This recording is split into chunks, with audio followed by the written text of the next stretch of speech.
رہی تھی، ایک دوسرے کی معلومات بھی رکھتے ہیں۔ اب حبشہ چونکہ زیر طاعت تھے تو رومن امپائر کو اس بات کی خبر تھی کہ ان کا ایک سردار کمانڈر افواج لے کر مکہ کی طرف ایک گھر کو مسمار کرنے گیا ہے۔ دوسری طرف دشمنی کی نیت سے کسرا حالات معلوم رکھتے ہیں، معلومات رکھتے ہیں کہ آیا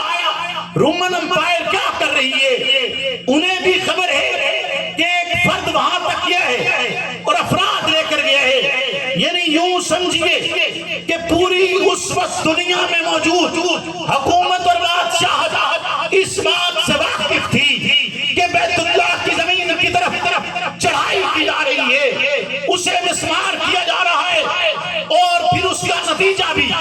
تمام تر حکومتوں تک پہنچا کہ حالات یہ بنے ہیں، پرندے اڑتے ہوئے آئے ہیں، انہوں نے اس گھر کا دفاع کیے ہے، کوئی شے باقی نہیں بچی، وجود ریزہ ریزہ ہو گئے ہیں، ہاتھیوں کا نشان تک مٹ گیا ہے، جن جاکت پر کبھی ان جسہ دکھا کر انسانیت کرائی جاتی تھی وہ وجود مسمار ہو گئے، رب کا گھر باقی رہا۔ بتلانا یہ مقصود تھا کہ یہ بیت اللہ جو عظمت کی علامت ہے، بیت اللہ مقام کی علامت ہے، بیت اللہ رب تعالیٰ کا گھر ہے جسے ابراہیم خلیل اللہ نے بنایا ہے، یہ عام پتھروں کی بنی ہوئی کوئی عمارت نہیں ہے، اس پر ڈالا گیا غلاف اگرچہ سادہ ہے، کم قیمت ہے، لیکن رب کی بارگاہ میں اس مقام کا ایک وجود موجود ہے، اس کی عزت موجود ہے، اور اس قدر و منزلت کو چار تانگے عالم میں پھیلا دیا گیا، کیونکہ وہ وجود اس کائنات میں جلوہ افروز ہونا چاہتے ہیں۔ جو وجہ وجود ہے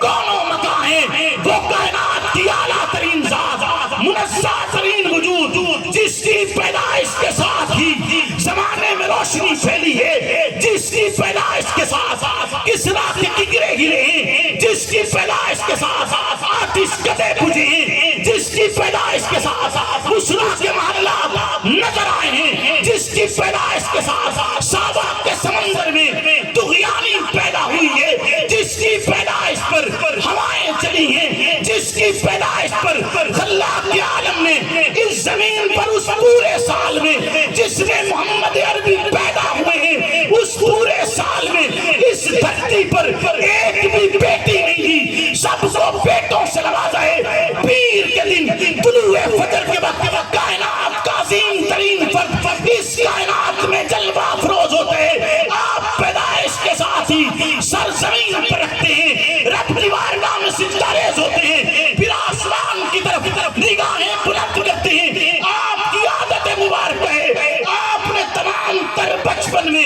اپنی نگاہیں آسمان کی طرف بلند رکھی ہیں۔ شفا نامی خاتون جو حضرت آمنہ کے ساتھ اس لمحے میں موجود تھی، وہ کہتی ہے محمد کی پیدائش کے ساتھ ہی ایک لمحے کے اندر پورا کمرہ انتہائی اندھیرے میں ڈوب گیا، یوں لگا جیسے کہ میں انتہائی خوفناک حالت میں ڈر گئی، مبادہ یہ کیا ہو رہا ہے۔ اسی لمحے میں روشنی پھیلی اور ایک منادی نے آواز لگائی، پوچھا